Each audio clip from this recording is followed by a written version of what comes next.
According to all known laws of aviation, there is no way a bicycle should be able to fly. Its handlebars are too tiny to get the slender, sleek frame off the ground.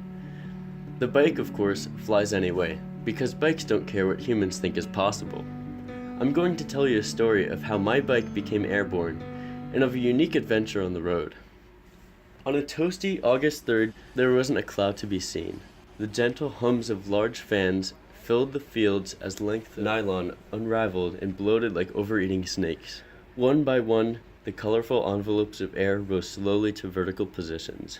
After rolling my bike over to the assigned team van in my pamphlet, a middle-aged, statuesque man with a gray beard and warm smile walked up to me and greeted himself. Hello, I'm Keith. You must be my racer today.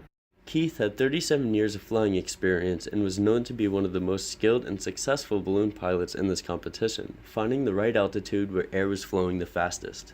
I met the chase team while they unraveled the colorful snake of their own out of the basket.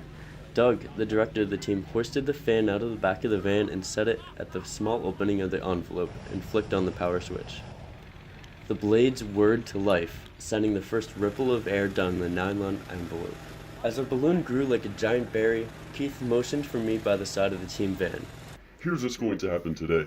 Once the balloon is filled, we'll get your bike strapped to the basket, we get in with the others, and lift off at approximately 6:35. The wind is blowing to the west, which will bring us across the Delaware River. I'll land as soon as possible across the river. He pointed to a red circle drawn on the map. This is the border we must cross to be the correct distance from the fairground before you race back. I had my phone with me, but did not have a preset course of roads to find my way back to the finish line. I was going to have to plan the roads out from the air as we traveled. The balloon was standing up and Keith stepped into the basket. A volunteer from the fair helped strap my bike to the side of the basket with bungee cords. $7,000 of frame, handlebars, and wheels was clinging to the side of a wicker balloon basket. A lady holding a clipboard walked over to the basket and asked for Keith and I to sign our names in the exact time. Your time starts as soon as you leave the ground and ends when you cross the finish line on your bike. Best of luck! Keith reached and pulled the burner handle, unleashing a hellish burst of flame into the envelope, and we were off. My legs weakened and shook as we began ascending. Within a few seconds, we were higher than the Ferris wheel, a few hundred feet away.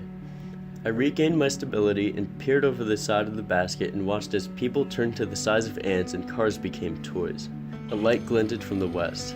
The Delaware River curved and streamed through the landscape like a golden ribbon in the setting sun. Well, I'm living in the shade of my mind. I just stop for a second, I reason. I move forward like the season.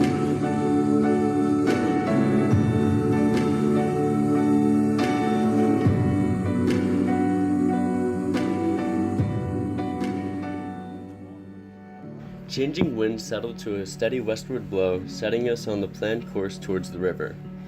It was now impossible to make out the individual people milling about the fairgrounds as we continued to drift. Keith turned to me. Quite the view, isn't it? Start looking up and down the river for bridges while you can. Where we're going may be quite far from a road bridge. He was right. The only bridge I could see was what looked like an abandoned train trestle. I gained a rough idea of the roads I would take back, although it was difficult to see them in the tall trees below. 200, 150, now 100 feet over the Pennsylvania bank of the Delaware. I turned to see a row of trailer-like houses next to a road. Children gathered and pointed and waved, and several dogs yelped at the giant, floating, colorful toy drifting over the yards. Now a few feet above the rooftops, Keith pointed towards a small clearing at the far edge of the row of homes. Grab the basket and brace yourself for the bump. I followed as he instructed, and the basket bumped softly onto the grass, louder than I expected. The basket dragged to a halt after a few feet and the team chanted, "Go, go, go!" I jumped out, unstrapping the cords holding my bike in place, which was fortunately still there. Before I knew it, I was pedaling wildly through the grassy yard and through the tiny alleys connecting the houses. Folks cheered me on, some with confused looks as I raced out of the development. I turned onto the main road and headed towards a boat launch on the river to get a better look at my options to cross. Peering my head over the bank of the river, I saw no road bridge in sight, and nothing that would get me quickly back to the fairground. Was this going to be safe? Well, a $250 prize to the winner softened my judgment, and I turned back to the road, sprinting in the direction of the train trestle. The road snaked along the river, the trestle growing closer until it met a rail yard full of hopper cars. This must be it. I hopped off the saddle, hoisted my bike over my shoulder, and ran over tracks of loose gravel, occasionally almost rolling an ankle in the process. A clearing where the bridge started finally came into view at the end of the yard, and I counted my blessings. The rail ballast thinned out to gravel small enough to ride on, and I once again raced towards the start of the bridge on my bike. The trestle had no side guardrails to it, only the track and graded metal walkway for workers. Water rushed and gurgled several meters below, and I grew aware of the painful consequences should I fall. My bike's skinny tires navigated the narrow walkway across the structure, defying death. I looked forward, not down, and kept riding. I was determined to make it across and win this. After what felt like balancing on a log over rushing rapids, my tires met solid ground back in New Jersey. The golden rays of the setting sun melted into the trees. I knew there wasn't much daylight left. Stopping where the tracks met a small gravel road, I whipped out my phone from my back pocket to check my location. However, no bars lit up at the top of my screen, and Google Maps couldn't determine my location. Damn it, I thought. I'm on my own this way. Balloons still drifted by overhead, the burners hissing in the cool evening air. I squinted to study their path of motion. If they're drifting in one direction, they were coming from the opposing direction. Unless winds had changed drastically, I now had the general direction of the fairgrounds in mind, and I started along the narrow gravel road. Slowly houses came into view, and faster moving cars seen through the trees indicated the main road. Turning onto the main road in the direction the balloons seemed to originate, I was met with a hill that visually went on forever. I took a much-needed swig of water from my bottle and started up the hill. A mile in, and every pedal stroke fought and played with my mind.